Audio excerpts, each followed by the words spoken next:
புதுயுகம் விளங்கும் யாவரும் கேளிர் சொல்லரங்கம். புகழும் பெருமையுமிக்க ராஜபாளையத்தில் பாளையங்களாக 72 பாளையங்களாக பிரிக்கப்பட்டன. நம்முடைய விஸ்வநாத நாயக்கருடைய காலத்திலே அப்படி பிரிக்கப்பட்ட போது அந்த பாளையங்களிலேயே மிகச்சிறந்த பாளையமாக ராஜபாளையமாக கருதப்படுகின்ற இந்த பெருமையும் புகழுமிக்க ராஜபாளையத்திலே இன்றைக்கு புதுயுகம் வழங்குகிற யாவரும் கேளிர் சொல்லரங்கம் கோலாகலமாக தொடங்குகிறது. இன்றைக்கி தலைப்பு என்ன அப்படின்னு கேட்டிங்கன்னா, சமுதாய முன்னேற்றத்திற்கு பெரிதும் காரணமாக இருப்பவர்கள் யார் என்று ஒரு கேள்வி கேட்டு, சமுதாய முன்னேற்றத்துக்கு பெரிதும் காரணமாக இருப்பவர்கள் கலைஞர்களா ஒரு கேள்வி, அடுத்தது தலைவர்களா ரெண்டாவது கேள்வி, மூணாவது அறிவியலாளர்களா, அறிவாளிகளா இல்லை அவங்க வேற, அறிவியலாளர்களா. இன்னும் உங்களுக்கு எளிமையாக புரியுதா இருந்தால் சுலபமாக சொல்கிறேனே, சமுதாய முன்னேற்றத்துக்கு பெரிதும் காரணமாக இருப்பவர்கள் ஆர்டிஸ்ட்டுகளா, முதல் வார்த்தை கலைஞர்கள், லீடர்ஸா மூணாவதாக சொல்கிறதா இருந்தால் சயின்டிஸ்டா. இப்படி தமிழில் சொன்னால் தான் புரியுது, வேறு வழி கிடையாது. நான் என்ன பண்ணுறது, கல்லூரியில் நாளைக்கு கொடைக்கானலுக்கு மலர் கண்காட்சிக்கு போவோம் அப்படின்னேன். ஒரு பையன் எழுந்திரிச்சு கொடைக்கானல் புரியுது, மலர் கண்காட்சினா என்ன அப்படின்னு கேட்டான். மலர் கண்காட்சி எப்படி சொல்கிறது தெரியல, ஃப்ளவர் ஷோ அப்படின்னு சொன்னேன். அப்படி தமிழில் சொல்ல வேண்டியதாங்க சார் அப்படின்னு கேட்டான்.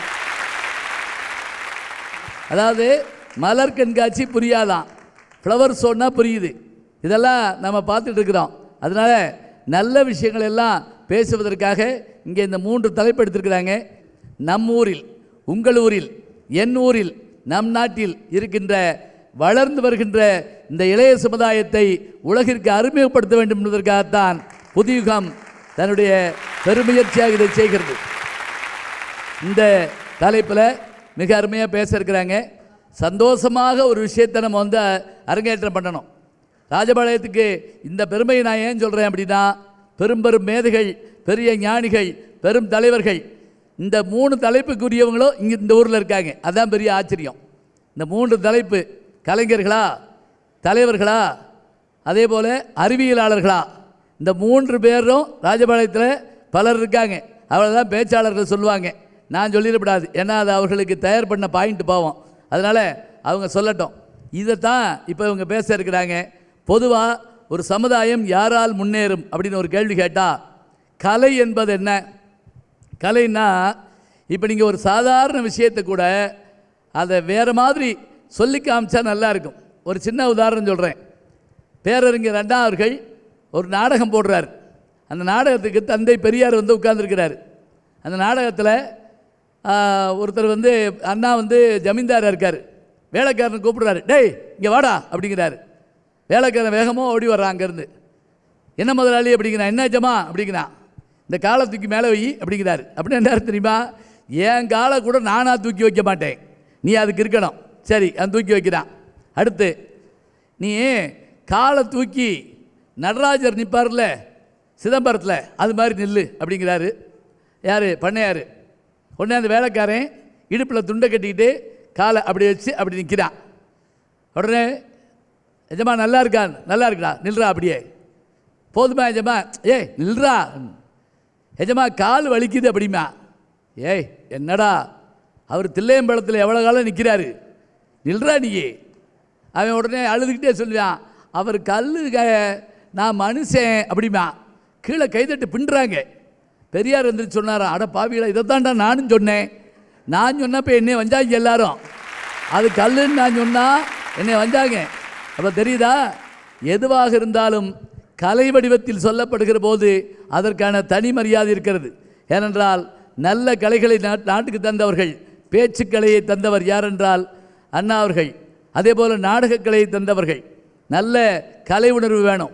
எதுவாக இருந்தாலும் கலை என்ன செய்யும், வாழ்க்கையினுடைய முன்னேற்றத்துக்கு காரணமாக இருக்கும். இன்றைக்கி இந்தியா எல்லா விஷயங்களில் முன்னேறி இருந்தாலும் இசையில், நாடகத்தில், திரைப்படத்தில் என்று வந்தால், ஒரு ஆஸ்கார் அவார்டை கையில் வாங்கிட்டு ஏஆர் ரஹ்மான் 2 கையிலையும் வாங்கிட்டு நிற்கிறப்ப அவர் சொல்கிறாரு, இந்த எனக்கு முன்னாடி 2 பாதை இருக்குது, அதில் எந்த பாதையை நான் தேர்ந்தெடுக்கட்டும்னு அவர் ஆரம்பித்து தமிழில் பேசவும், இந்தியாவில் தமிழ் என்ற ஒரு மொழி இருக்கிறதுங்கிறத நமக்கு தெரியும், உலகம் தெரிய வைத்தவர் யார் என்றால் ரஹ்மான் அவர்கள். என்றால் அது காரணம் என்ன? கலை. தலைவர்கள் என்ன ஆகும், கப்பலில் அந்த கேப்டன் இருக்கணும், மீகாமன் அப்படின்னு பேர், ஒரு ஆள் இருக்கணும், படைத்தலைவன் இருக்கணும். அதே போல் ஒரு பள்ளி தலைமை ஆசிரியர், கல்லூரி முதல்வர், பல்கலைக்கழகம் வைஸ் சான்சலர், கட்சி தலைவர், எதுவாக இருந்தாலும் ஒரு தலைமை இருக்கணும். குடும்ப தலைவன் யார்? ஒரு வாத்தியார் கேட்டார். ஒரு பையன் எம்ஜிஆர் அப்படின்னு இருக்கான். ஏன்னா அவனுக்கு வேற ஒன்றும் தெரியாது பாவம். நம்முடைய ரேஷன் கார்டில் கூட குடும்ப தலைவர்னு பேர் போட்டிருக்கும். அப்போ தலைவர்களால். அடுத்த தலைப்பு 3வது அறிவியலாளர்கள், சயின்டிஸ்ட். அவர்கள் இல்லைன்னா உலகம் இல்லை. அது ஒரு அணியில் பேசியிருக்கிறாங்க. அதுக்கு எத்தனை வேணாலும் சொல்லலாங்க.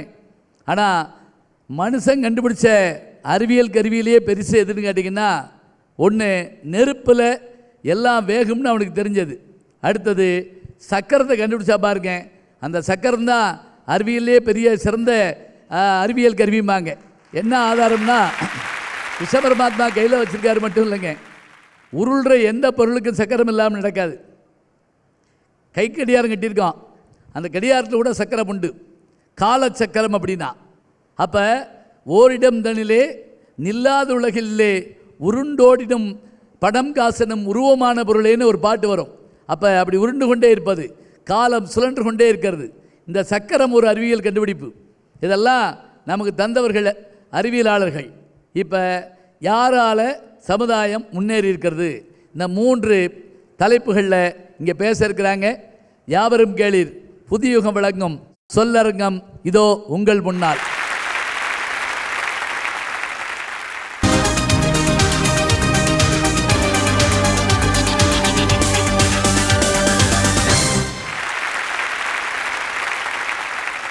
ரோஜாப்பூ, மல்லிகைப்பூ, முல்லைப்பூ, இப்படி எத்தனையோ மனம் வீசும் மலர்கள் இருக்கலாம். இந்த மலர்கள் எல்லாமே காலையில பூக்கும், மாலையில வாடிடும்.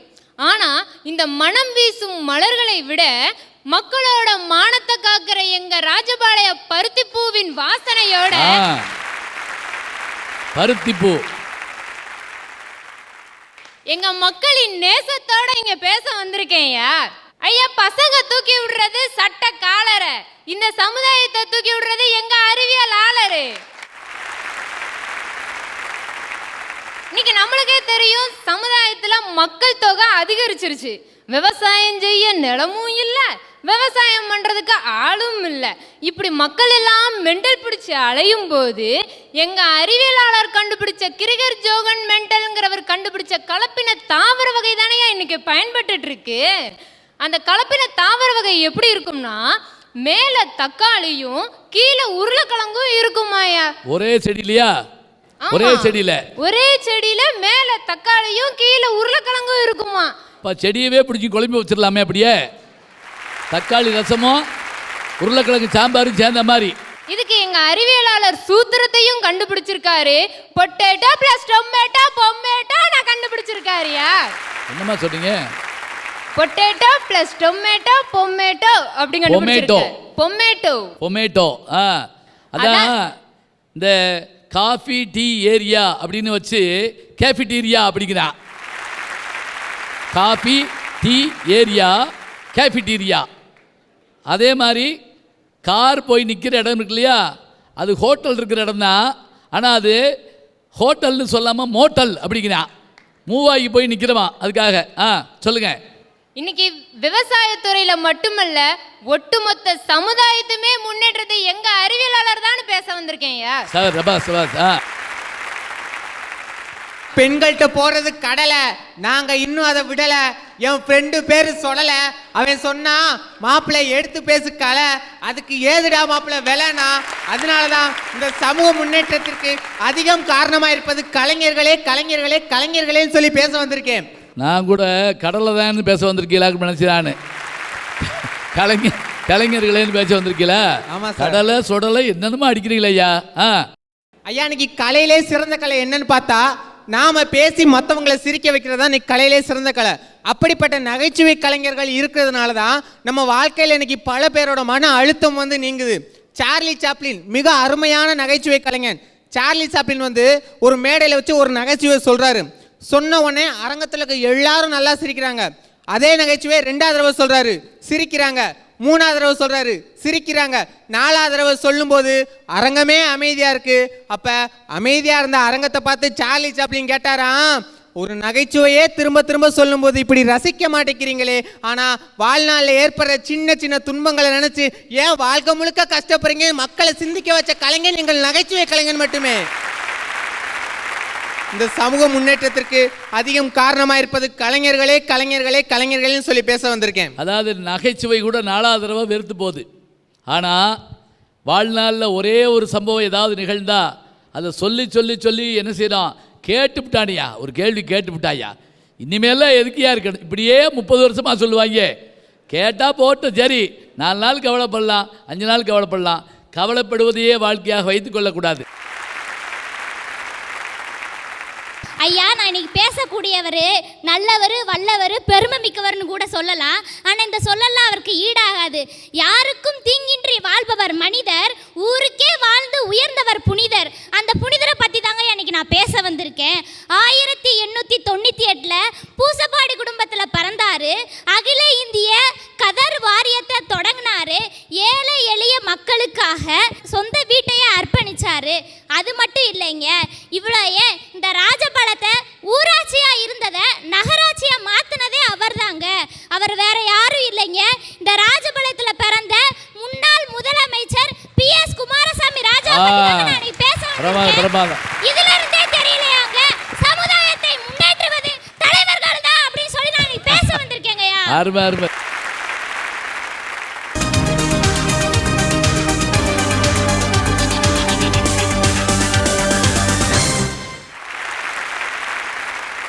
ரொம்ப அழகாக சொல்கிறாங்க. இந்த ஊர் வந்து முன்னாள் முதல்வர் எத்தனை பெருமைகளை உங்களுக்கு சொன்னாங்க பாருங்க. தன்னுடைய வீட்டை கூட காந்தி கலைமன்றத்துக்கு கொடுத்தாருன்னு சொன்னால் அத்தகைய பெருமை மிகுந்த இந்த மண்ணில் காலெடுத்து வைக்கிறதே நமக்கு ஒரு பெருமை. அவர்களுக்கு நம்முடைய வாழ்த்துக்கள். இருண்டு கடந்த நம்ம சமுதாயத்தை மின்சாரன்ற ஒளி விளக்கால வெளிச்சத்துக்கு கொண்டு வந்தது யாரு சார்? எங்கள் அறிவியலாளர்கள் தானே. ஒன்றுமே தெரியாமல் இருந்த ஆதி மனிதனை நாளும் தெரிஞ்ச சேதி மனிதனை ஆக்குனது யாரு? எங்கள் அறிவியலாளர்கள் தானே. எந்திரம் படத்தில் ஒரு பாட்டில் வருது பாருங்க, ஐசக் அசிமோவின் வேலைய ரோபோ, ஆல்பர்ட் ஐன்ஸ்டீனின் லீலைய ரோபோ, குட்டி குட்டி ரோபோ நீ சுட்டி சுட்டி ரோபோ, பட்டி தொட்டிக்கெல்லாம் நீ பட்டு குட்டியோ. இப்படி மனுஷனோட மனுஷனாக ரோபோவை வெளியிட போகிற காலத்தில் கலைஞர்கள் சினிமாவில் பேசியும் தலைவர்கள் மேடையில் பேசியும் இந்த சமூகத்தை முன்னேற்றுவேன்னு சொல்கிறாங்களே, இது எப்படிங்கய்யா சாத்தியம்? கலைஞர்களோட நடிப்பும் தலைவர்களோட மேடை பேச்சும் ஏட்டோடும் பாட்டோடும் தான் இருக்கும். ஆனால் இன்டர்நெட் மூலமாக ஃபேஸ்புக்கு, ஸ்கைப்பு, வாட்ஸ்அப்னு ஒரு நிமிஷத்தில் 1 கோடி மக்களுக்கு போய் சேர்க்கறது யாரு? எங்கள் அறிவியலாளர்கள். நம்ம உடம்புல ஓடுறது ரத்தம். இந்த நவீன உலகத்துல எங்க அறிவியல் செஞ்சது யுத்தம்யா. கேள்விக்குறி மாதிரி குனிஞ்சிருந்த சமுதாயத்தை ஆச்சரியக்குறி மாதிரி நிமித்தினது யாரு? எங்க அறிவியலாளர்கள் தானே ஐயா. சிடியிலேருந்து சிசிடிவி வரைக்கும், ஏடிஎம்லேருந்து ஏரோப்ளைன் வரைக்கும், வெஜிடபிள்ஸ்லேருந்து வெஹிக்கிள்ஸ் வரைக்கும் புது புது கருவிகளை கொடுத்தது யாரு? எங்கள் அறிவியலாளர்கள் தானே. இப்படி மனித இனத்தையும் தாண்டி பறவைக்கும் விலங்குக்கும் கூட மருத்துவம் செய்யும் மகத்துவம் படைச்சவன் தான் எங்கள் அறிவியலாளர். அதனால் சமூக முன்னேற்றத்திற்கு அதிகம் காரணமாக இருப்பது அறிவியலாளர்களே அப்படின்னு அறிவுபூர்வமாக பேச வந்திருக்கேன். நல்லா அது பாருங்க, அறிவியலாளர்கள் அறிவுபூர்வமாக பேச வந்திருக்காங்களா.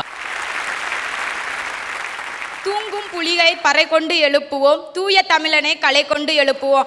ஐயா, ஆதி காலத்திலிருந்து இந்த காலத்து வரைக்கும் மக்கள்கிட்ட ஒரு செய்தியை நமக்கு புரிகிற மாதிரியும் நம்ம சந்தோஷப்படுற மாதிரியும் கொண்டு போய் சேர்க்கிறவன் தான் ஐயா கலைஞர். சுதந்திர காலத்தில் கூட ஊராந்தோட்டத்தில் ஒருத்தன் போட்டான் வெள்ளரிக்காய், காசுக்கு 2 விற்க சொல்லி கடிதம் போட்டானா வெள்ளக்காரன். நம்ம நாட்டில் விளையிற பொருளுக்கு வரி போடுறதுக்கு அவ யாரு அப்படின்னு மக்களை சிந்திக்க வச்சவர்களே கலைஞர்கள் தாயா. 50 ரூபாய் சம்பளம் வாங்குற தெருக்கூத்து கலைஞர்ல இருந்து 50 கோடி சம்பளம் வாங்குற பெரிய பெரிய நடிகர்கள் வரைக்கும் எல்லாருமே கலைஞர்கள் தாயா. அவ்வளவு ஏன் நம்ம தமிழகத்திற்கு 5 தலைவர்களை கொண்டு வந்ததே நம்ம கலைத்துறை தானே ஐயா. நமக்கு தெரியாத வரலாறுகளையும் நம்ம அறியாத செய்திகளையும் நமக்கு புரிகிற மாதிரியும் நம்ம சந்தோஷப்படுற மாதிரியும் எடுத்து கூறவன் தான் ஐயா கலைஞன். ஐயா, கலைஞன் என்பவன் தன்னைத்தான மெழுகா உருக்கிக்கிட்டு ஊருக்கு வெளிச்சம் தர ஒரு தியாகி. அப்படிப்பட்ட தியாகிகளான கலைஞர்கள் தான் இன்றைய சமுதாய வளர்ச்சிக்கு அதிக காரணமா இருக்க முடியும்னு நான் பேச வந்திருக்கேன். அந்த பாட்டுல என்னன்னா, நம்ம ஊரில் வெள்ளரிக்காய் போட்டால் அதுக்கு நம்ம விலை வைக்க முடியாது, அது எவ்வளோ விலை வைக்கணும்னு வெள்ளைக்கார முடிவு பண்ணுவானா. அதை நம்ம ஊர் கிளவி பாடும், அதை நாடகத்தில் பாடுவாங்க.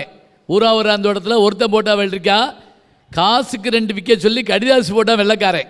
அந்த காலத்தில் என்ன இமெயிலெலாம் கிடையாது, கடிதாசு போட்டானா. ஐயா, நம்ம வாழ்க்கையில் முடியாத விஷயங்கிறது எதுவுமே கிடையாது. ஆனால் முடியாத விஷயம் இருக்குது. உதாரணமாக பார்த்துட்டோம்னா, காலிஃப்ளவரை தலையில் வைக்க முடியுங்களாயா? முடியாது. கவரிங் கோல்டை அடை வைக்க முடியுங்களாயா? முடியாது. கோல மாவில் தோசை சுட முடியுங்களா? முடியாது. அதே போலதான் கலைஞர்களாலும் தலைவர்களாலும் நம்ம சமூகத்தை முன்னேற்ற பாதைக்கு அழைத்து செல்லவே முடியாதுங்க. போங்க, அவ்வளவுதான். ஐயா, இப்போ இந்த காலகட்டத்தில் எல்லாமே அறிவியல் கண்டுபிடிப்புல தான் சார் போயிட்டு இருக்கு. இப்போ நான் பேசிட்டு இருக்கேனே இந்த மைக்கு, இது ஒரு அறிவியல் கண்டுபிடிப்பு தான். இந்த பிரம்மாண்டமான மேடையை ஜொலிக்க செய்யற இந்த லைட்டு, இது ஒரு அறிவியல் கண்டுபிடிப்பு தான். ஏன் இந்த நிகழ்ச்சியை ஒளிபரப்புற அந்த தொலைக்காட்சி கூட ஒரு அறிவியல் கண்டுபிடிப்பு தான் சார். இன்னும் சொல்ல போனா அறிவியல் கண்டுபிடிப்புகள் நம்ம வாழ்க்கையில காற்றோடு காற்றா கலந்துருக்குன்னு தான் சார் சொல்லலாம்.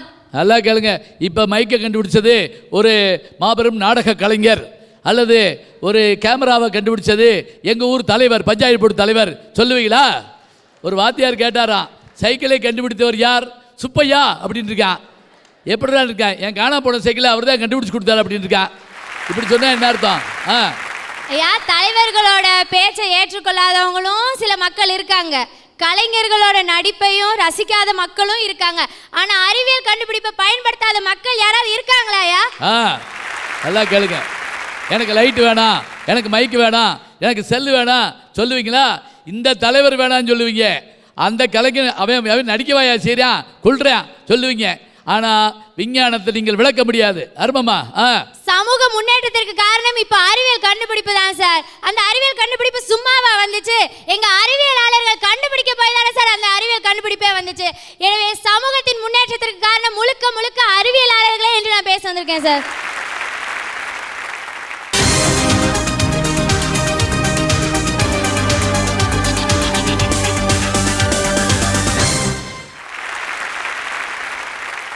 தனித்தனி முக்கணி பிழிந்து வடித்தொன்றா கூட்டி சர்க்கரையும் கற்கண்டின் பொடியும் மிக கலந்து தனித்த நருந்தேன் பெய்து பசும் பாலும் தெங்கின் தனிப்பாலும் சேர்ந்தொரு தீம் பருப்பிடியும் விரவி இனித்த நறுனை அலைந்தே இல்லம் சூட்டில் இறக்கி எடுத்த சுவை கட்டியினும் இனித்திடும் தெல்லமுதாம் என் தமிழ் மொழியை கொண்டு என் உரையை தொடங்குகின்றேன். சமூக முன்னேற்றத்திற்கு பெரிதும் காரணமானவர்கள் யார்? தலைவர்கள். தலைவர்கள் என்பவர்கள் யார்? அடிமைப்பட்டு கிடந்த சமுதாயம் எழுச்சி பெற வேண்டும் என்பதற்காக தன்னுடைய உடல் பொருள் ஆவி அனைத்தையும் சமூகத்தில் இருக்கக்கூடிய அடித்தட்டு மக்களுக்காக வீதியில் இறங்கி போராடியவங்க தலைவர்கள். சொல்லுங்க ஐயா, பார்ன் வித் சில்வர் ஸ்பூன் அப்படின்ற சென்டென்ஸ் நீங்க படிச்சிருப்பீங்க. அப்படின்னா என்னன்னு கேட்டீங்கன்னா, அதிகப்படியான வளமிக்க பணமிக்க குடும்பத்தில் பிறந்தவங்கள அப்படி சொல்லுவாங்க. ஒரு இளைஞர் கல்லூரிக்கு போறாரு. கல்லூரிக்கு போயிட்டு அவர் வீட்டுக்கு வரும்போது அவரை கூட்டிட்டு போறதுக்காக 4 வாசல் இருக்கு கல்லூரியில. அந்த 4 வாசலையுமே அவரை கூட்டிட்டு போறதுக்கு கார் இருக்கு. ஏன்னா பையன் அந்த பக்கம் போயிட்டா ஏமாந்து போயிடுவானா, இந்த பக்கம் போனா ஏமாந்து போயிடுவானா. எங்கே இது நடந்து தெரியுங்களா? அங்கே லண்டன் மாநகரத்தில் ஆக்ஸ்போர்ட் யூனிவர்சிட்டியில் 4 பக்கமும் வந்து கார் நிற்குமா. யார் அது? பண்டித ஜவஹர்லால் நேரு. இந்தியாவினுடைய முதல் பிரதம மந்திரியாக இருந்த பண்டித ஜவஹர்லால் நேரு அவர்களுக்கு லண்டன், அப்போ நம்மளை ஆண்டிட்டு இருந்தவன் வெள்ளைக்காரன், அவன் ஊரில் போய் 4 கார் நிப்பாடுறது வந்து எவ்வளோ பெரிய விஷயம் பார்த்தீங்களா? அப்படிப்பட்ட வளமிக்க குடும்பத்தில் பிறந்த ஒருத்தர் நம்ம நாட்டு மக்களோட சமூக முன்னேற்றத்தை கொண்டு வரணும் அப்படின்றதுக்காக வீதியில் இறங்கி போராடினாரு. அப்படிப்பட்ட தலைவர்களை பற்றி தான் நான் இன்னைக்கு பேச போகிறேன். நல்லா இருக்கியா? பிரமாதம். அவங்க நினச்சா இந்தியாவுக்கே சோறு போடலாம். அப்படிப்பட்டவர்கள் வீதியில் இறங்கி போராடினாங்கன்னா அந்த தலைவர்கள் தான் முக்கியம். நாம் அடிமையாக இருக்கோம்னு கூட நமக்கு சொல்ல தெரியலங்க. அதான் உண்மை. இழப்பதற்கு எதுவும் இல்லை விலங்குகளை தவிர அப்படின்னு ஒரு வார்த்தை உண்டு. ரொம்ப அருமையா சொன்னாங்க. அடுத்து கண்டுபிடிச்சேன் காதல் நோயை கண்டுபிடிச்சேன் அப்படின்னு வாழ்ந்துட்டு இருக்கிற ஜனங்க மத்தியில கண்டுபிடிச்சேன் சமுதாய முன்னேற்றத்திற்கு கருவி ஒண்ணு கண்டுபிடிச்சேன்னு பாடினவங்க தாயா எங்க அறிவியலாளர்கள். சிக்கனையும் மட்டனையும் சும்மா மாத்தி அறைய கட்டிட்டு இருக்கிற கலைஞர்களுக்கும் தலைவர்களுக்கும் மத்தியில சிக்கன் குனியாக்கும் ஜிகா வைரஸ்க்கும் மருந்து கண்டுபிடிச்சவங்க தாங்க எங்க அறிவியலாளர்கள். வச்சுக்கங்க, யாருக்கு உடம்பு முடியலனாலும் என்ன செய்யறோம்? அறிவியலாளர்கள் தான் ஓடி வர்றோம். அது ஏங்க இப்ப தலைவர்னு சொல்றாங்களே, இங்க தலைவர்கள் அறிவிக்கிற இலவச திட்டங்கள்லாம் என்னங்க? எங்க அறிவியலாளர் கண்டுபிடிச்ச கண்டுபிடிப்புகள் தானே. சொல்லுங்க. கலைஞர்னு சொல்லி பேசினாங்க. அந்த கலைஞரை உலகம் முழுக்க எடுத்துட்டு போனது யாரு? எங்க அறிவியல் கண்டுபிடிப்புகள் தானே. இந்த போடுறோம்ல, இந்த டிவி புகழ், அந்த டிவி புகழ், அந்த சினிமா புகழ், இதெல்லாம் எங்க இருந்து வந்துச்சு? அறிவியல் கண்டுபிடிப்பு வந்தது. இந்த மாதிரி தலைவர்களுக்கும் கலைஞர்களுக்கும் மூலாதாரமா இருக்கிறதே எங்க அறிவியலாளர்களா. இதுல இருந்தே உங்களுக்கு தெரியலையா? சமுதாய முன்னேற்றத்திற்கு பெரிதும் காரணமாக இருப்பது எங்க அறிவியலாளர்கள் தானே. அவங்கள பத்தி தான் இன்னைக்கு நான் பேச வந்திருக்கேன். பிரபாதா. திறப்பதென்றால் மனக்கதவை திறக்க வேண்டும், தேய்ப்பதென்றால் கொடுமைகளை தேய்க்க வேண்டும், துறப்பதென்றால் தீமைகளை துறக்க வேண்டும், துளைப்பதென்றால் பீடைகளை துளைக்க வேண்டும், மறப்பதென்றால் சூழ்ச்சி செய்ய மறக்க வேண்டும், மடிவதென்றால் சோம்பல்தான் மடிய வேண்டும், பறப்பதென்றால் அறியாமை பறக்க வேண்டும், படிப்பதென்றால் வள்ளுவனை படிக்க வேண்டும், மனிதனாக பிறக்க வேண்டும் என்றால் ஒரு நல்ல கலைஞனாக இந்த மண்ணிலே பிறக்க வேண்டும். ஐயா, இன்னைக்கு தலைவராக இருக்கட்டும் அறிவியலாளராக இருக்கட்டும் அவங்களையெல்லாம் முதல்ல மனுஷனா இருக்க சொன்னதே எங்க கலைஞர்கள் தான். சொல்லுங்கய்யா. அருமையான வார்த்தை. இன்னைக்கு கட்டாய கல்விங்கிறாங்க, அவசர கல்விங்கிறாங்க. இது 1000 ஆண்டுகளுக்கு முன்பே என்னுடைய நாட்டுப்புற கலைஞன், நாடக கலைஞன் அருமையா பாட்டுல வச்சாயா இந்த கல்வியை வலியுறுத்தி. எப்படி? தந்தினத்தினானே தின்னானே தந்தினத்தினானே தந்தினத்தினானே தின்னானே தந்தினத்தினானே தினத்ததினவும் தின்னா தின்னானே. சின்னமணி பொண்ணு மணி கண்மணியே கேளு, கொஞ்சம் கவனமாக கேளு, இதை கேட்டதோட விட்டு ராம நண்பனிடம் கூறு. தன்னானே நானே நனே தன்னே நன்னானே தன்னானே நன்னானே தானே நன்னானே. ஆடு மாடு மேய்க்காதீங்க, கல்வி இழந்து போகாதீங்க, ஆரம்ப கல்வியத்தான் அவசியமா படிச்சிடுங்க. அண்ணன் தம்பி தங்கையோட அருமையாக கிளம்பிடுங்க, பள்ளி கூடம் தாங்க இப்ப புறப்படுவோம் வாங்க. பாடங்களை படிச்சு நல்ல பட்டம் வாங்குங்க, பெற்றோருக்கு அதுல நிறைய புகழ சேருங்க. அப்ப இந்த சமுதாயம் முன்னேறணும்னா இப்படி ஒரு சயின்டிஸ்ட் பாடுவாரா? சொல்லுங்க பாப்பா. தலைவர்கள் பாட்டு பாடுவாங்களா? கலைஞர்கள் பாடுவாங்க. ஆமாங்கய்யா. இன்னொரு விஷயங்கய்யா, இப்ப தலைவர் அவர் சொன்னாரு, எங்க அறிவியலாளர்கள் தான் கேமராவை கண்டுபிடிச்சாங்க, கருவியை கண்டுபிடிச்சாங்க. கண்டுபிடிச்சது நீங்களா இருக்கட்டுமா? எங்கள் கலைஞர் நாங்கள் நின்று நடிக்கலைனாக்கும் அது வெளியே தெரியுமா அந்த சமுதாயத்துக்கு? அதை சொல்லுங்க. எம்ஜிஆரை பார்த்துருக்க முடியுமா? சிவாஜியை பார்த்துருக்க முடியுமா? என்எஸ் கிருஷ்ணனை பார்த்துருக்க முடியுமா? ஒரு நாகேஷுங்கிற கலைஞனை பார்த்துருக்க முடியுமா? ஐயா, இன்னொரு விஷயங்கய்யா, உங்கள் தலைவர்களாக இருக்கட்டும், அது அறிவியலாளர்களாக இருக்கட்டும், இவங்கள முதல்ல வீட்டில் மரியாதை இருக்குதா ஐயா? ஒரு மனுஷன் மதிக்கணும் ஐயா. இருயா, ஒரு வாத்தியார் கேட்டார், தம்பி அறிவியல் வாத்தியார், 5 நிமிஷம் தர்றேன், 50 மிருகங்களோட பேரை சொல்கிறானாரு. அவன் எந்திரிச்சோன்னே கக்கன்னு சிரிக்க ஆரம்பிச்சிட்டேன். ஓகே சார், 50 மிருகங்களோட பேரை சொல்கிறதுக்கு 5 நிமிஷம் எதுக்கு சார்? 2 செகண்டில் சொல்லிடுவேன் அப்படின்னா. எங்கே சொல்கிறானாரு? எந்திரிச்சு 20 கரடி 30 சிங்கம் அப்படின்னா முடிஞ்சு வச்சு அவ்வளோதான். அந்த இடத்துல மயக்கம் போட்டு கீழே விழுந்தார். வாத்தியாரை பிரமிக்கிற அளவுக்கு இன்னைக்கு இவ்வளவு ட்ரெண்டாக இருக்கானா காரணம் யா? இன்னைக்கு தலைவர்களுக்கு 3 நல்ல பண்பு இருக்கணும்னு சொன்னாயா? யாரு? எங்கள் கலைஞன் தாயா சொன்னா. தலைவர்களுக்கு 3 பண்பு இருக்கணும். என்ன பண்பு? கருணை இருந்தால் வள்ளலாகலாம், கடமை இருந்தால் வீரனாகலாம், பொறுமை இருந்தால் மனிதனாகலாம், 3 இருந்தால் தலைவனாகலாம். இந்த 3 இருந்தால் தலைவனாகலாம். நல்ல நல்ல பிள்ளைகளை நம்பி இந்த நாடே இருக்குது தம்பி. சின்னஞ்சிறு கைகளை நம்பி ஒரு சரித்திரம் இருக்குது தம்பி. ஐயா, எந்த ஒரு முன்னேற்றமா இருந்தாலும் அதுக்கு பெரும்படியான முன்னேற்றத்திற்கு அரிதும் பெரிதும் பாடுபடுவது இன்றைக்கும் ரா பகலா எங்கள் கலைஞர்கள் தான் பேச வந்திருக்கையா. நல்லா ஐயா. எங்கள் வாழ்வும் எங்கள் வளமும் மங்காத தமிழ் என்று சங்கே முழங்கு என்ற தமிழையும் ராஜ நடை போட்டு வந்திருக்கும் ராஜபாளைய மக்களையும் வணங்குகிறேன். ஐயா, இங்க உட்கார்ந்துருக்க எல்லாத்துக்கும் கண்ணதாசன்ங்கிற கவிஞரை நல்லா தெரியும். நல்ல பாட்டு எழுதுறவர். அவர் பாடியிருக்காருயா. ஒரு பாடல்ல ஒரு வரிகளை பாடுற.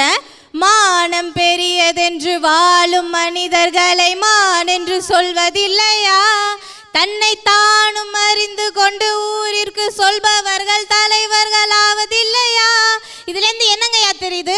ஒரு தலைவர் அப்படிங்கிறவர் யாருன்னா, தன்ட்ட என்ன நிறை இருக்கு குறை இருக்குன்னு கண்டுபிடிச்சிட்டு, மக்கள்கிட்ட என்ன நிறை இருக்கு குறை இருக்குன்னு கண்டுபிடிச்சிட்டு, குறைய நீ வளர்த்துக்காத, நிறைய வளர்த்துக்கோ, நம்ம சமுதாயம் முன்னேறும்னு சொல்ற ஒரு தலைவர்யா. ஐயா, வஉசியை உங்களுக்கு நல்லா தெரியும். வஉசின்னு சொல்றதை விட கப்பலோட்டிய தமிழன்னு சொல்லலாம். ஐயா, ஒரு நிகழ்வுல ஆங்கிலேயர் அவரை செக்கிழுக்க வச்சாங்களாம். ஆடு மாடு இழுக்க வேண்டிய செக்க வஉசி இழுத்திருக்காரு. அப்ப வெளியில வரும்போது மக்கள் பார்த்து கேட்டிருக்காங்க, ஏயா மாடு இழுக்க வேண்டிய செக்க நீ இழுத்திருக்க அப்படின்னு கேட்கும்போது, நான் ஏன் செக்குன்னு நினைச்சு இழுக்கணும், என் பாரத தாயோட திரு தேர்ன்னு நினைச்சு இழுத்தேன்னு சொல்லியிருக்காங்க. ஐயா, ஒரு தலைவர் அப்படின்னா தன்னோட சுயநலத்தை பார்க்காம மக்களின் நலமாகிய பொது நலத்தை பார்த்த தலைவர்கள் இருக்கிறார்கள் இருப்பார்கள் என்று சமுதாய முன்னேற்றத்திற்கு தலைவர்கள் தான் முக்கிய பங்கு வகிக்கிறார்கள் என்று கூறுகிறேன்.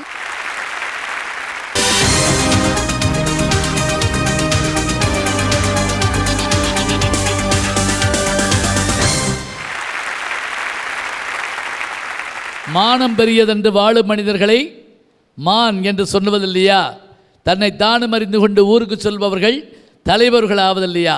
அது என்ன மான்? என்ன அர்த்தம்? சல்மான் கான் ஷாருக் கான் மாதிரி ஏதாவது மானா? என்ன மான் அப்படின்னா, நம்ம இதில் சொல்லுவோம், மயிர் நீப்பின் உயிர் வாழா கவரிமான் அப்படிமோ. ஒரு முடி உதிர்ந்தா கூட தன்னுடைய வாழ்க்கையை அழிச்சுக்கிடுமா கவரிமான் என்கின்ற ஒரு இனம். அது மானம் பெரியதென்று வாழும் மனிதர்கள் யாரை சொல்கிறாங்க? மான், கவரிமான் ஜாதின்னு சொல்லுவாங்க. அப்போ மான்னு அவர் குறிப்பிடுறது கவரிமான்கிற ஒரு வார்த்தையை தான் ரொம்ப அழகாக சொல்லியிருக்காங்க. தலைவரோட நீண்ட நாள் உழைப்புக்கு விலையா அவங்களுக்கு பெரிய பதவி கிடைக்குது.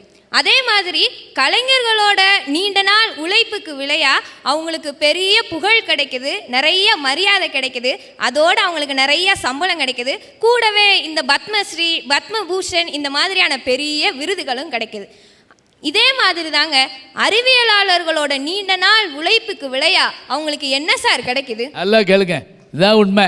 இப்போ தலைவர்களுக்கு தனியாக கிடைக்குது என்ன, அதே மாதிரி கலைஞர்களுக்கு பட்டம் கிடைக்குது. அறிவியலாளர்கள் எத்தனை கஷ்டப்பட்டிருக்காங்க, என்ன கிடைச்சிருக்கு? அவங்க கிடைச்சதோட அவங்க இழந்தது தான் அதிகம் அப்படிங்கிறது தான் இப்போதைய உண்மை. எடிசன் இல்லைனா நம்மெல்லாம் இப்போ பயன்படுத்திட்டு இருக்கக்கூடிய அந்த மின் விளக்குகள் இல்லை, ரைட் சகோதரர்கள் இல்லைனா நம்மெல்லாம் சொகுசா பயணிச்சுட்டு இருக்கோமே அந்த விமானம் இல்லை. ஒரு காலத்தில் இந்த உலகத்தையே ஆட்டி படைச்சிட்டு இருந்த நோய் அப்படின்னு பார்த்தோன்னா போலியோ தான். அதுக்கு 1952 வருஷத்தில் அமெரிக்க மருத்துவர் ஜோன் சாக் அப்படின்றவர் ஒரு தடுப்பூசியை கண்டுபிடிச்சார். இது ஒன்றும் பெரிய விஷயம் இல்லை, இதுக்கடுத்து அவர் செஞ்சது தான் பெரிய விஷயம். அப்படி என்ன செஞ்சார் அப்படின்னு பார்த்தோன்னா, அந்த மருந்துக்கான அந்த காப்புரிமையே அவர் இலவசமாக கொடுத்துட்டாராம். அவர் கூட பாருங்க, பேட்டன் ரைட் அப்படின்னு பேரு, காப்புரிமை. அந்த அவரோட கூட இருக்கிறவங்க எல்லாம் கேட்டாங்க, இந்த காப்புரிமையை நீங்க வித்தீங்கன்னா இந்த உலகத்திலேயே பெரிய பணக்காரரா நீங்க மாறிடலாம், எதுக்காக இப்படி ஏமாளி மாதிரி இலவசமா கொடுக்குறீங்க அப்படின்னு கேட்டாங்களாம். அதுக்கு அவர் சொன்னாராம், சூரியன் எத்தனையோ வருஷமா உங்களுக்கெல்லாம் ஒளி கொடுத்துட்டு இருக்கே, அதுக்கு நீங்க என்ன விலை கொடுத்தீங்க? எங்களோட மக்களோட பிணியை போக்குறதுக்காக தான் நான் இந்த மருந்தை கண்டுபிடிச்சிருக்கேன். என்னோட சொந்த முன்னேற்றத்துக்காகவோ நான் பணக்காரனை ஆகிறதுக்காகவோ நான் இந்த மருந்தை கண்டுபிடிக்கல அப்படின்னு சொன்னாராம். தன்னுடைய உழைப்பையும் உடலையும் இந்த சமுதாயத்துக்காகவே அர்ப்பணிக்கிறவங்க தாங்க எங்களுடைய அறிவியலாளர்கள். அதனால தான் சொல்றேன், இன்றைய சமுதாய முன்னேற்றத்திற்கு பெரிதும் பாடுபடுபவர்கள் எங்க அறிவியலாளர்கள் தான் அப்படின்னு நான் பேச வந்திருக்கேன். நல்லா நல்லா நல்லா. ஒரு காலத்தில் இதை கண்டுபிடிக்காததுக்கு முன்னாடி பாதிக்கப்பட்ட மக்கள் நீங்கள் பார்த்துக்கலாம், தரையோடு தரையாக தவந்து வரக்கூடியவங்க, இடுப்பு கீழே வேலை பார்க்க முடியாதவங்க, இவங்க எல்லாத்தையும் போலியோ அப்படின்னு ஒரு கொடுமையான நோய் தாக்குச்சு. உண்மையை சொல்வதாக இருந்தால் ரோட்டரி சங்கங்களுக்கு தாங்க அந்த பெருமை சேரும். முதல்ல அவங்க சொன்னாங்க, இதை நாங்கள் மாற்றி காட்டுறோம்னு. யார் நம்ம போலியோ இல்லாத இந்தியாவை உருவாக்கி காட்டுவோம்னாங்க. இன்னொரு ஆச்சரியம் தெரியுமா, அந்த ரோட்டரி கிளப்காரங்க இன்னொன்று செஞ்சாங்க. இலங்கைக்கும் அந்த இலங்கையில் உள்நாட்டு யுத்தம் நடந்துக்கிட்டு இருந்தபோது ஒரு நாள் போய் என்ன செஞ்சாங்களா, இன்றைக்கி போலியோ சொட்டு மருந்து கொடுக்குற தினம், இன்றைக்கி யுத்தத்தை நிப்பாட்டுன்னு சொன்ன உடனே ரெண்டு பக்கத்து ஆட்களை ஒத்துக்கிட்டு யுத்தமே ஒரு நாள் நின்றது என்று சொன்னால் அது எத்தகைய பெருமை. இன்னொரு ஆச்சரியம், அந்த போலியோவுக்கு ஒரு கவிஞன் அருமையாக ஒரு கவிதை எழுதினான். எப்படி பாருங்கள், அந்த கவிதை புரியுதான்னு பாருங்கள். போலியோ சொட்டு மருந்து கொடுத்தும் உனக்கு நோய் போலியோ, புரியுதா? போலியோ சொட்டு மருந்து கொடுத்தும் உனக்கு நோய் போலியோ, ஒருவேளை மருந்தே போலியோ. கேள்வியை பாருங்க, மருந்தே போலியோ. இந்த போலியோங்கிற ஒரு சொல்ல வச்சு இத்தனை போடுறாங்க. அழகாக சொன்னாங்க, அவர் பேட்டன் ரைட் வாங்கிக்கொள்ள, காப்புரிமை பெற்றுக்கொள்ளவில்லை. சிலம்பம், சுருள்வாள், கிளித்தட்டு, கோலாட்டு, கும்மி, சடுகுடு, குதிரை தாண்டுதல், பகல், பல்லாங்குழி, ஆடுபுலி ஆட்டங்கள் அனைத்து பகுதிகளும் விளையாடி மகிழ்வோமே. இந்த கலைகள் தான் சமூக முன்னேற்றத்திற்கு காரணமாக இருக்குது. ஐயா, கோழியை பார்த்துருக்கீங்களா? என்ன கோழியை பார்த்துருக்கீங்களா? நீங்கள் என்ன கோழியை பார்த்துருக்கலாவா? அந்த கோழிக்கு நீங்க என்னதான் தீனி போட்டாலும் முட்டையே தான் போடும். ஆமா, எங்கேயாவது 100க்கு 100 போட்டு பார்த்துருக்கீங்களா? நல்ல கேள்விமா. அது மாதிரிதாங்க, நாட்டை தலைவர்கள் ஆண்டாலும் அறிவியலாளர்கள் புதுசாக கண்டுபிடிச்சாலும் சமூக முன்னேற்றத்திற்கு காரணமாக இருக்கிறது கலைஞர்கள் தான். ஐயா, கடவுள் யாராவது பார்த்துருக்கீங்களா? கடவுளை கர்ண, வீரபாண்டிய கட்டபொம்மன், மகாத்மா காந்தி, மகாகவி பாரதியார், இவங்களை யாராவது பார்த்துருக்கீங்களா? இல்லை, இப்போ பார்த்துருக்க மாட்டாங்க, அன்னைக்கு பார்த்துருப்பாங்க. இவங்க அப்பா அம்மா பார்த்துருக்க மாட்டாங்களா? இவங்க எல்லாத்தையும் கண்ணுல காட்டினது எங்க திரைப்படங்கிறது ஒரு கலை தான்யா. அதனாலதான் சொல்றேன், இந்த சமூக முன்னேற்றத்திற்கு காரணமா இருப்பது எங்க கலைஞர்கள் தான்யா. சரி சரி, நல்லது. மண்ணெண்ணெய், தேங்காய், விளக்கெண்ணெய் எங்கே கொண்டு விடுச்சா எனக்கு என்ன அப்படின்னு இருக்கிறவங்க தான் என் கலைஞர்களும் அறிவியலாளர்களும். ஐயையோ, என் மக்கள் தவிக்கிறாங்களே அப்படின்னு சொல்லி தன்னோட செயலினையும் மூச்சனையும் கொடுக்குறாங்களே, அவங்க தான் எங்கள் தலைவர்கள். போடாடே போடா, இருக்கிறது இருக்கட்டும் சொல்கிறா வேணா ஒரு கலைஞனாக இருக்கலாம். வாடாடே வாடா, இருக்கிறது இருக்கட்டும் அதில் பாதியை மாற்றிக்கலாம் சொல்கிற வேணா ஒரு அறிவியலாளராக இருக்கலாம். இருப்பதை மாற்றி, அடிமை தலைகளை மாற்றி, அதை அடியோடு மாற்று என்று சொன்னாரே, அவங்க தான் எங்கள் தலைவர்கள். இந்த சுதந்திரம் வாங்கி கொடுக்கறதுக்கு எவ்வளோ பாடுபட்டிருப்பாங்க. ஐயா, சமீரா ரெட்டி கேள்விப்பட்டிருப்பாங்க, சம்சா ரொட்டியும் கேள்விப்பட்டிருப்பாங்க. நம்ம நேருக்கு கொடுத்த மண் ரொட்டியை கேள்விப்பட்டிருக்கீங்களா? அவர் ஒரு நாள் சிறையில் அடைபட்டிருந்தப்போ அந்த வெள்ளைக்காரன் வந்து மண்ணு கலந்த ரொட்டியை கொடுத்தானா. அப்போ அவர் சொன்னாரா, எனக்கும் என் சிறைவாதிகளுக்கும் மண்ணு கலக்காத ரொட்டியை தாங்க அப்படி சொல்லி கேட்டாங்க. அதுக்கு அந்த வெள்ளைக்காரன் சொன்னானா, உன் தாய் மண்ணு தானேயா, ருசியாக இருக்கும், சாப்பிடு அப்படின்னு சொல்லி சொன்னாராம். அதுக்கு நேரு சொன்னாராம், இந்த மண்ணை மீட்க தான் நான் போராடுறேனே தவிர நான் உட்காந்து சாப்பிட்றதுக்கு இல்லையா அப்படி சொல்லி சொன்னாராம். இதுலேயே உங்களுக்கு தெரியலையா, நமக்கு சமூக முன்னேற்றத்துக்கு காரணமாக இருக்கவங்க தலைவர்கள் தான். அதனால தான் நான் அந்த தலைப்பில் நான் பேச வந்திருக்கேன். நான் சின்ன பிள்ளையாக இருக்கும்போது பார்த்தீங்கன்னா எங்கள் ஊரில் சனங்கள்லாம் கூடி கூடி கதையாக பேசுவாங்க. அம்முட்டும் பேய் கதை, பிசாசு கதை தான். கடவுளை பார்த்தோம்னு சொன்னால் கூட ஒருத்தனும் நம்ப மாட்டான். ஆனால் பேயை பார்த்தோம்னு சொன்னால் ஊரெல்லாம் நம்புவாங்க. அதில் 4 பேர் சாட்சி சொல்லுவாங்க, நான் பார்த்தேன்னு சொல்லுவாங்க. கிணத்துல பேய் இருக்குது, குளத்துல பேய் இருக்குது, மரத்தில் இருக்குது பேய் இருக்குது, அங்கெல்லாம் போகாதீங்க பயமுறுத்தும்னு சொல்லி பயமுறுத்தி காட்டுவாங்க. காட்டு வேலைக்கு போகிறவங்க கழுத்தடிக்கு கீழே விழுந்து செத்தாலும் சரி, வேலை பார்த்து உடம்பு அழித்து காய்ச்சல் வந்து வீட்டில் வந்து செத்தாலும் சரி, பேயை அடித்து கொன்னுருச்சுன்னு சொல்லுவாங்க. ஆனால் இப்போயெல்லாம் எங்கள் ஊரில் யாரும் பேயை அறிஞ்சு சாவது கிடையாதுங்க. நம்ம நாட்டில் வந்து கரண்ட்டு மின்சாரம் வந்த பிறகு எல்லாம் அங்கங்கே கரண்ட் கொண்டு போய் வயர் இழுத்தாங்க. அந்த வயரில் அமுட்டு பேய் அடி வெட்டி செத்து போயிருச்சு. பார்த்தீங்கன்னா அரண்டவனுக்கு இருண்டதெல்லாம் பேயின்னு சொல்லி சொன்ன உடனே நடுநடுங்கி சாகடிச்சு கொண்டிருந்த ஒரு மூட நம்பிக்கை. இந்த மூட நம்பிக்கையை ஒழிச்சது தலைவர்களின் பேச்சா, கலைஞர்களின் கூத்தா, அறிவியலாளர்களுடைய கண்டுபிடிப்பான இந்த கரண்ட் லைட்டு தான். ஐயா, விடிய விடிய பேசலான்னு கரண்ட் வருமா சொல்லுங்க பார்ப்போம். இல்லை பாட்டு பாடின கரண்ட் வந்துருமா? கண்டுபிடிச்சாதான் கரண்ட் வரும். அதுதான் நானும் இந்த சமூக முன்னேற்றத்துக்கு பெரிதும் காரணமாக இருக்குது அறிவியலாளர்கள் தான் உங்கள்கிட்ட பேச வந்திருக்கேன். ஐயா, அந்த காலத்தில் பார்த்தீங்கன்னாங்க கிரஹாம்பல் அப்படிங்கிறவர் வந்து தொலைபேசியை கண்டுபிடிச்சாரு. அப்போ அது வந்து யார் காதலையும் விழலை. ஆனால் இன்னைக்கு பார்த்தீங்கன்னா குழந்தை முதல் கிழவி வரை ஆண்களை எடுத்துக்கிட்டிங்கன்னா பாக்கெட்டில், பொம்பளைங்களை எடுத்துக்கிட்டிங்கன்னா கையில், ஒவ்வொருத்தருக்கும் 24 மணி நேரமும் நண்பனாக இருக்கிறது யாரு? எங்கள் அறிவியலாளர்கள் கண்டுபிடிச்ச தொலைபேசி போடாம கூட வந்துருவா போல் இருக்கு. செல்ஃபோன் இல்லாமல் ஆள் வரமாட்டேங்கிறான். பார்க்குறோம்ல, வாயெல்லாம் பல்லு, வரப்பெல்லாம் நெல், அடுத்தது கையெல்லாம் செல்லு, இது சேர்த்துக்கிறேன் அப்படியே.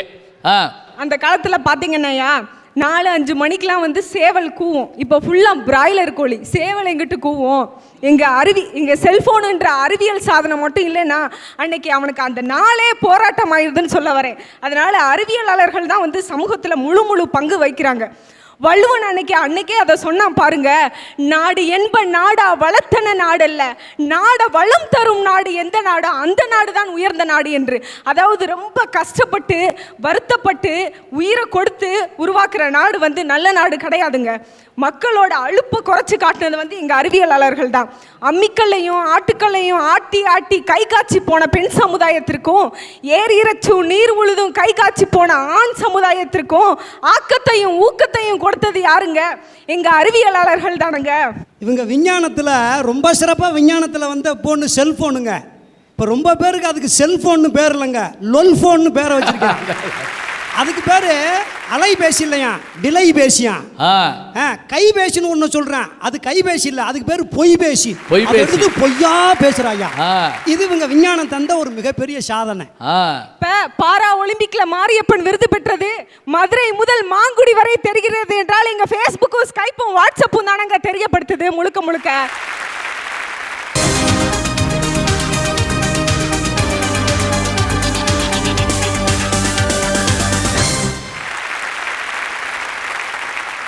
முந்தி காலத்தில் பார்த்தீங்கன்னா பொம்பளைங்களுக்கு வந்து பிரசவ வலியை விட கொடுமையான வலி ஒரு குழந்தை இல்லாத நிலைமை தாங்க.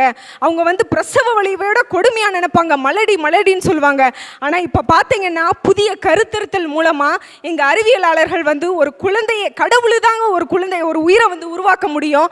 ஆனால் கடவுளுக்கு சமமாக ஒரு உயிரை கொடுத்து ஒரு புதிய கண்டுபிடிப்பை கண்டுபிடிச்சிருக்காங்கன்னா எங்கள் அறிவியலாளர்கள் வந்து கடவுளுக்கு சமமானவர்கள் தான் நான் சொல்லுவேன். தண்ணியை பார்த்தாயா கப்பலை கண்டுபிடிச்சிட்டான், தரையை பார்த்தாயா ரயிலை கண்டுபிடிச்சிட்டான், பறவையை பார்த்தாயா விமானத்தை கண்டுபிடிச்சிட்டான், எதிரொலி கேட்டாயா வானொலி கண்டுபிடிச்சா, அதையும் தாண்டி தொலைக்காட்சியை கண்டுபிடிச்சு வந்து நிற்கிறாயா. இன்னைக்கு குஜராத்தில் நடந்தது அந்த பூகம்பத்தை இங்கே லைவா தொலைக்காட்சியில் போட்டு காட்டிக்கிட்டு இருக்காயா. அது சமூகத்தை கெடுக்கிறதுக்கு இல்லை, மனிதனுக்கு உள்ளே இருக்கிற அந்த மனித நேயத்தை வெளியில் கொண்டு வர்றதுக்குயா. பல கோடி மக்கள் அதுக்கு நிவாரண நிதி உதவி கொடுத்துருக்காங்களே, அது எதுக்குயா?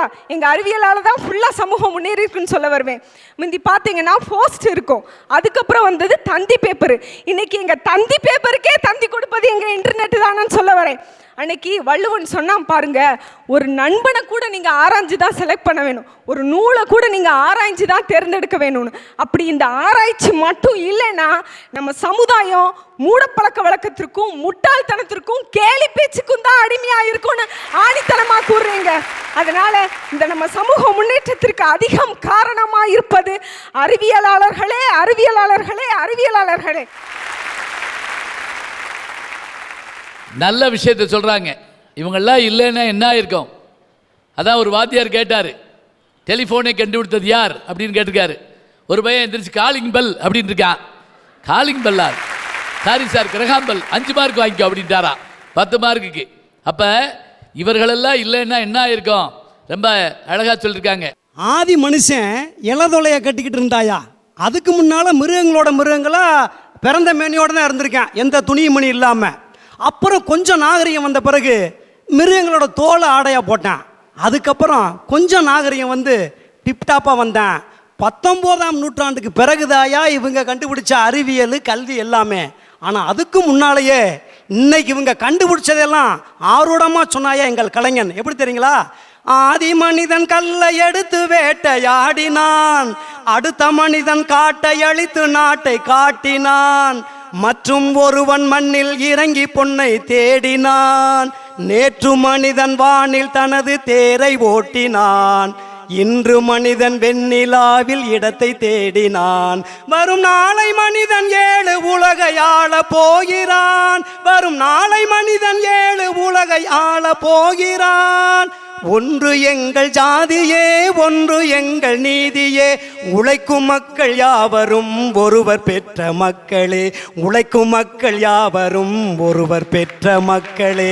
அப்பா பார்த்தீங்களா, இப்படி விஞ்ஞானத்தை சொன்னீங்க, ஒருத்தரும் கைதட்டலை, ஒரு எம்ஜிஆர் பாட்டில் கைதட்டி வாங்கிட்டு போயிட்டார். அப்படியே இன்னைக்கு இவங்க கண்டுபிடிச்சதெல்லாம் ஆயிரக்கணக்கான வருஷத்துக்கு முன்னாடி என் நாட்டுப்புற கலைஞன் சொன்னானா இல்லையாங்கய்யா?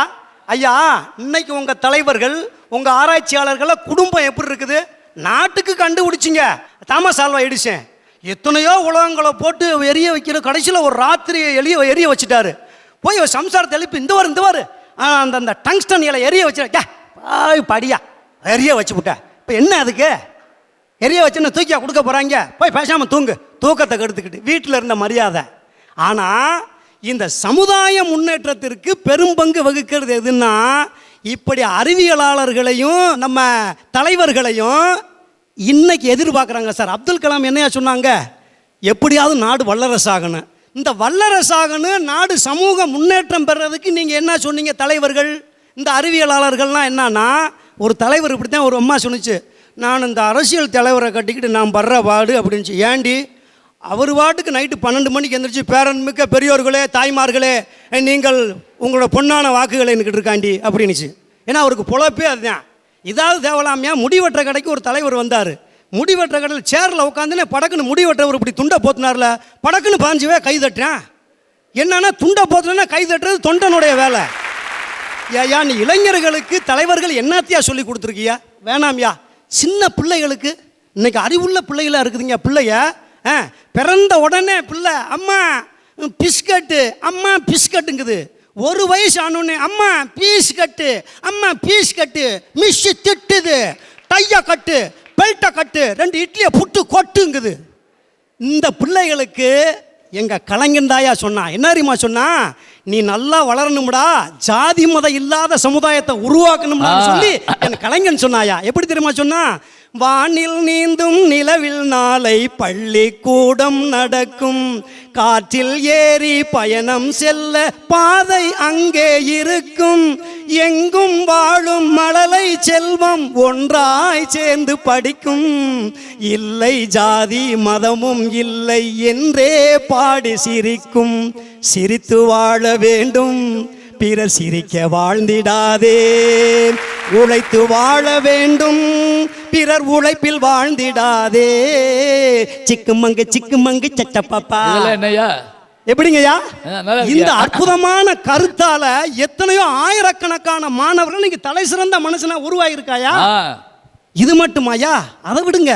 வீட்டுல கணவன் மனைவி புருஷன் பொண்டாட்டி உறவு எப்படி இருக்குது? அது குடும்பம் நல்லா இருக்கணும்யா. ஒரு குடும்பம் கோயில்னா கண்ணதாசன் அழகா சொன்னான், நல்லதொரு குடும்பம் பல்கலைக்கழகம் அப்படின்னா. இப்ப நல்லதொரு குடும்பம் அப்படின்னா நான் வந்து பொடுங்குங்கிறேன், கேட்க மாட்டேங்கிறேன். என்னன்னா அவன் நேசிக்கிற சேனலே வேற. எப்படி தெரியுங்களா? ஆவி பறக்கும் டீ கடை, அவ வந்ததனால அது பூக்கடை, தேவி தினுசா பாத்திட நான் மறந்தே போனேன் சாப்பிட. சூப்பர் பாட்டுங்கய்யா. இதுல என்ன தத்துவத்தை சொல்றாருன்னா, காந்தியடிகள் சொன்ன தத்துவத்தில் சொல்றாயா. காந்தி என்ன சொன்னாரு? பெண்களுக்கு மரியாதை கொடுங்க. இந்த செய்தியை அற்புதமா இன்னைக்கு சினிமா கலைஞர்கள், நாடக கலைஞர்கள் அற்புதமா கொடுத்துக்கிட்டு இருக்காங்கயா. இல்லைன்னு சொல்ல முடியுமா? சும்மா அப்படின்னு ஒரு சொல்லியா. சும்மா எங்க வந்த? சும்மா அப்படியே கடைய பக்கம் வந்தேன். அப்புறம் சும்மா அப்படியே கோயிலுக்கு வந்தேன்.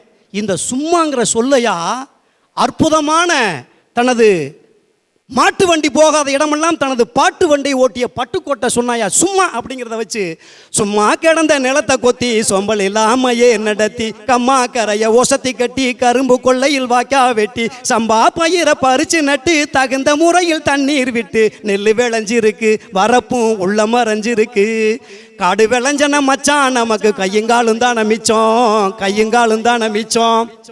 அற்புதமா ஒரு செய்தியை சொல்லி முடிப்பாயா. மட உழைச்சவன் வாழ்க்கையிலே பசி வந்திட காரணம் என்ன மச்சான்? அவன் தேடிய செல்வங்கள் வேறு இடத்தில் போய் சேருவதால் வந்த தொல்லையடி. பஞ்ச பரம்பரை வாழ்வதற்கு இனி பண்ண வேண்டியது என்ன மச்சான்? கஞ்சி கஞ்சி என்றால் பானை நிறையாது, சிந்திச்சு முன்னேற வேணுமடி. மனிதன் முன்னேறணும்னா சிந்தனை வேணும் பெரியோர்களே. அந்த சிந்திக்கும் ஆற்றலை மனிதா நீ சிந்திச்சு சுறுசுறுப்பா வாழ்றான்னு சொன்னது எனது கலைஞன். இந்த கலைஞனாலதான் அந்த சமுதாயம் பெரும்படியா முன்னேறிக்கிட்டு போகுதுன்னு ரொம்ப தாழ்மையா வேண்டுதல் வைக்கிறையா அந்த புதுயுக டிவியில. இந்த பாட்டே சமூகத்தை முன்னேற்றிடும்னு சொல்ல வரீங்க. இந்த பாட்டு மூலமாகவே நாங்கள் சமூகத்தில் உள்ள எல்லா பொருளாதாரத்தையும் நிறைவேற்றிடுவோம், எல்லா மக்களுக்கும் தேவையானதை கொடுத்துருவோம்னு சொல்கிறீங்களா? இல்லைம்மா, உங்கள் அறிவியலாளர்களே தலைவர்களே ரசித்து கேட்குற தெரியுமா? இங்கே சினிமா பாடலை தான் கேட்குறேன், அதில் சொல்லாத விஷயமே இல்லை.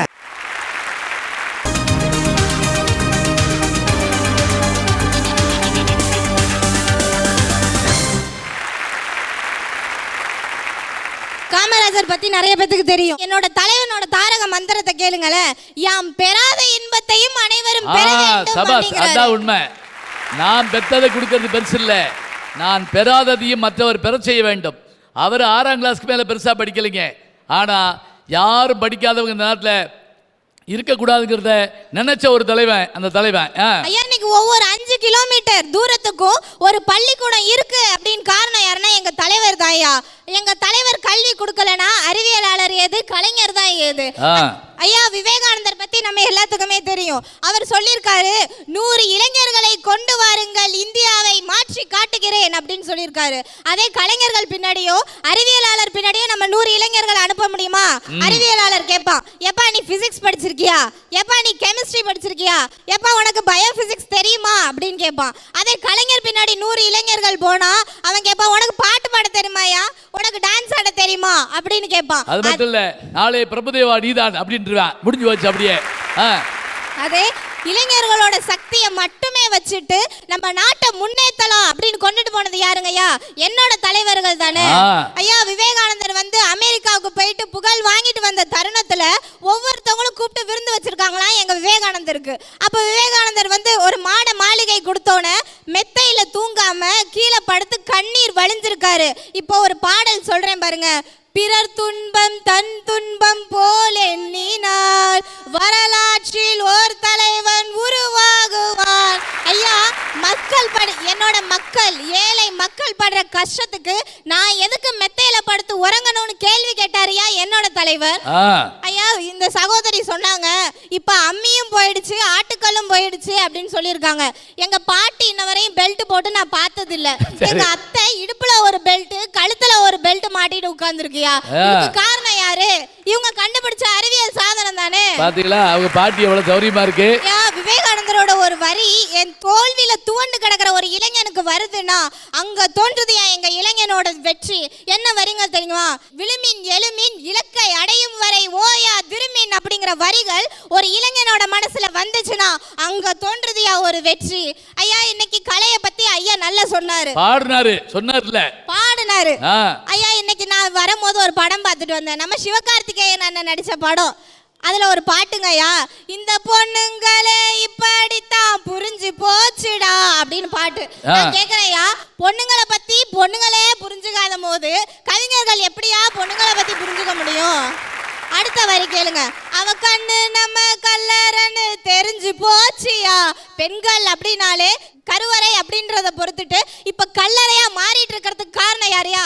இவங்களோட கலை தானே. நீங்க கேட்கிற கேள்விக்கெல்லாம் சிவகார்த்திகேயன் அடுத்ததுல பெண்ணா நடிச்சு பதில் சொல்லிடுவாருமா ரெமோ படத்துக்கு. ஐயா பக்தவத்சலம் என்ன இருந்தாலும் பையனா நடிச்சு ஒரு விட்டு கொடுக்கலாமா? நானு பக்தவத்சலம் அப்படிங்கிற தலைவரை நம்ம எல்லாத்துக்குமே தெரியும். இன்னைக்கு நம்ம தமிழ்நாட்டில் அவரோட ஆட்சி காலத்துல 10,000 பள்ளியை நிறுவுறவர் அப்படின்ற பெருமை பக்தவத்சலம் அப்படிங்கிறவரை தான் சேரும். ஐயா இன்னைக்கு அறிவியல் இல்லாத துறையே இல்லை. விண்வெளின்னு பார்த்துக்கிட்டோம்னா நாங்கள் இன்சாட்ல இருந்து பிஎஸ்எல்வில இருந்து இப்போ ஜிசாட் 8 வரைக்கும் முன்னேறிட்டோம். ஐயா மருத்துவத்துறையில் எங்கள் அறிவியல் போடாத கில்லி விளையாட்டே கிடையாது. ஐயா கடவுள் கூட ஒரு பெண்ணுக்கு குழந்தை கொடுக்கறது அப்படிங்கிறது கடவுள் கொடுத்த வரம்னு சொல்லுவாங்க. அது கூட 10 மாசத்துக்கு அப்புறம்தான் தான் பெற்ற தாய் தன் பெற்ற குழந்தையை பார்க்க முடியும். ஆனா கடவுளுக்கும் ஒரு படி மேல போய் எங்க அறிவியலாளர் கண்டுபிடிச்சாரு, வயிற்றுக்குள்ள 6-7 மாசத்துல இருக்கும் போதே அந்த குழந்தைய பார்க்கலான்னு வழி செஞ்சாரு. சபாஸ், அதோட விட்டா நல்லது. அவங்க வாட்டுக்கு அது என்ன பிள்ளைன்னு பார்த்துட்டானா பிரச்சனை ஆகி போயிடும். அது கூட பரவாயில்ல ஐயா. கேன்சர் அப்படிங்கிறது ஒரு கொடிய நோய். அதுக்கும் மேரி கியூரி அப்படிங்கிறவங்க அந்த புற்றுநோய்க்கு மருந்து கண்டுபிடிச்சாங்க. ஆங்கிலேயர் செஞ்ச ஆட்சியை விட நம்ம பெரியம்மை நோய்ங்கிற செஞ்ச ஆட்சி ரொம்ப மோசம். அதுக்கும் எங்க எட்வர்ட் ஜென்னருங்கிறவர் முற்றுப்புள்ளி வச்சாருங்கல்ல.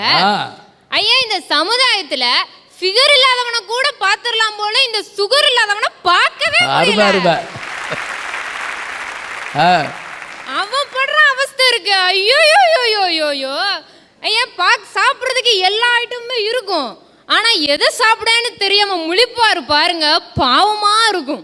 அதெல்லாம் கவலைப்படாதீங்க, எங்க அறிவியலாளர் அதுக்கும் ஒரு மருந்து கண்டுபிடிச்சிட்டாரு.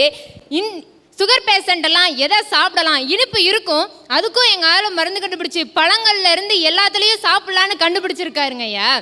ஐயா எனக்கு தெரிஞ்ச சிவகாசியில ஒரு பையன் இருக்கான். அவன் அப்பா கிடையாது, அம்மாவால் மட்டுமே வளர்ற பையன். ஆசிரியரால் ஊக்குவிச்சப்பட்டவராம். அவன் இன்னைக்கு கண்டுபிடிச்சிருக்கான், தானா இயங்குற தீயணைப்பு கருவியை கண்டுபிடிச்சிருக்காங்க. ஐயா இன்னைக்கு விருதுநகர் மாவட்டமே அவனோட பெருமையை பேசிட்டு இருக்கு. கடவுள் பிறக்கும் போது கூட சில குழந்தைகளை ஊனமாவோ இல்ல குறை வச்சு மாற்றுத்திறனாளிகளாவோ இல்ல ஏதாவது ஒரு குறையோடைய வச்சிருப்பாருயா. அதுக்கும் எங்க அறிவியலாளர் கண்டுபிடிச்சாரு. சண்டைக்கரையை சேர்ந்த அபினவ் வர்மன் 6ஆம் வகுப்பு படிக்கிற ஒரு பையன் ஒரு லென்ஸ் கண்டுபிடிச்சிருக்காங்க. ஐயா அது பார்வை இல்லாதவங்க யூஸ் பண்ணோம்னா 3.5 மீட்டர் வரைக்கும் இருக்கிற பார்வையை உணரலாம் நம்மளால. அந்த மாதிரி ஒரு அரிய கண்டுபிடிப்பை கண்டுபிடிச்சிருக்காங்க. இப்படி நல்ல அறிவியலாளர் நம்ம மாவட்டத்திலேயே இருக்காங்கன்னு சொல்ல வரேன். எப்ப பார்த்தாலும் கிரகாம் பெல்லு அந்த பெல்லு இந்த பெல்லுன்னு சொல்லிட்டே இருக்கமே. விருதுநகர்லையும் ராஜபாளையத்திலையும் பக்கத்தில் இருக்க சிவகாசிலையும் நல்ல இளைஞர்கள், அறிவாளிகள், அறிஞர்கள் இருக்காங்க. அதான் முக்கியம். இன்னைக்கு சமுதாயத்துல பசுமை புரட்சி, அதுல கூட அதை விட பசுமை வேதியியல் அப்படிங்கிறது கில்லி விளையாடிட்டு இருக்கியா. பாத்தீங்கன்னா பிளாஸ்டிக்கு ரொம்ப பேர் அறிவியல் அழிவை தான் தருதுன்னு ரொம்ப பேர் சொன்னாங்கய்யா. அதுக்கும் எங்க அறிவியலாளர் கண்டுபிடிச்சாரு, பிளாஸ்டிக்கு உருளைக்கிழங்கையும் மக்காச்சோளத்தையும் வச்சு கண்டுபிடிச்சாருங்கய்யா. பிளாஸ்டிக் யூஸ் பண்ணலாம், டீசலையும் பெட்ரோலையும் யூஸ் பண்றீங்களே, இப்படி சுற்றுச்சூழலை மாசுபடுத்துறீங்களேன்னு எதிர்ப்பு வந்துச்சு. அதுக்கும் எங்க அறிவியலாளர் உயிரி பயோடீசல் அதை யூஸ் பண்ணிக்கலான்னு கண்டுபிடிச்சாரியா. இதை விட என்னையா வேணும்? ஐயா வைரமுத்து ஒரு அழகா ஒரு கவிப்பேரரசு வைரமுத்து அழகா ஒரு கவிதை சொல்லியிருப்பாரு. கைக்கு குடைதான் கொடுக்க முடியும், மழை கொடுக்க முடியாதுன்னு சொல்லியிருப்பாரு. எங்க அறிவியலாளர் அதுக்கும் ஒரு படி மேல போயிட்டாரு. பொட்டாசியம் பாஸ்பரஸ் இன்னைக்கு வானத்துல தூணா போதும், மழை சொட்டுன்னு பெய்யும். இன்னைக்கு சமுதாய முன்னேற்றத்துக்கு காரணம் எங்க அறிவியலாளர் தான்யா. இதெல்லாம் சொல்லும் போது ஒரு கதை ஞாபகம் வருது. உத்தரகாண்ட் மாவட்டத்தில் ஒரு 2-3 வருஷத்துக்கு முன்னாடி ஒரு வெள்ளம் வந்துச்சுங்க. இது நம்ம எல்லாருக்குமே ஒரு தெரிஞ்ச ஒரு செய்தி தான். அப்போ ஒரு இடத்துல 2000 பேர் ஒரு இடத்துல போய் சிக்கிக்கிட்டாங்க ஐயா. அப்போ அங்கே இருக்கிற ஒரு இளைஞன் கையில் இருக்கிற ஒரு செல்போன் தான் தன்னோட நண்பனை தொடர்பு கொண்டு, அந்த நண்பன் காவல்துறைக்கு தொடர்பு கொண்டு 2000 பேரையும் திரும்பி காப்பாத்தினாங்க ஐயா. அதான் சொல்றேன், அன்னைக்கு தலைவர்களோ கலைஞர்களோ அந்த இடத்துல வரல, எங்களோட அறிவியல் கண்டுபிடிப்பு தான் அந்த இடத்துல வந்துச்சுன்னு நான் சொல்றேன். நல்லா ஒரு குட்டி கவிதை, ஹைக்கூ கவிதை ஞாபகம் வருது. உமியே புரிந்ததா, உனக்குள் அரிசி இல்லையே உன்னையே துரத்தும் முரம். புரியுதுங்களா? உமிக்குள்ள அரிசி இல்லை அப்படின்னா அந்த உமிக்கு மரியாதை கிடையாது, விளக்கமாறால தூத்துருவோம். அந்த உமிங்கிறது தான் இன்னையோட சமுதாயம். அதுக்குள்ள இருக்கிற அரிசி அப்படிங்கறத எங்களோட அறிவியலாளர், அந்த உமிங்கிற சமுதாயத்துக்குள்ள அரிசிங்கிற எங்க அறிவியலாளர் இல்ல அப்படின்னா இந்த சமுதாயம் எப்படியா முன்னேற்றம் அடையும்? அதான் சொல்றேன், இன்னையோட சமுதாய முன்னேற்றத்துக்கு காரணம் எங்க அறிவியலாளர் தான். அடிச்சு சொல்றேன். பிரமாதம். ரொம்ப அருமையான தலைப்பை மிக அழகாக இங்கே 14 பேர்களும் ரொம்ப அருமையாக பேசுகிறாங்க. சமுதாய முன்னேற்றத்துக்கு பெரிதும் காரணமாக இருப்பவர்கள் யார்? கலைஞர்களா, தலைவர்களா, அல்லது அறிவியலாளர்களா? இந்த அற்புதமான விறுவிறுப்பான விவாதம் இந்த வார தொடர்ச்சி அடுத்த வாரமும் பார்க்கலாம்.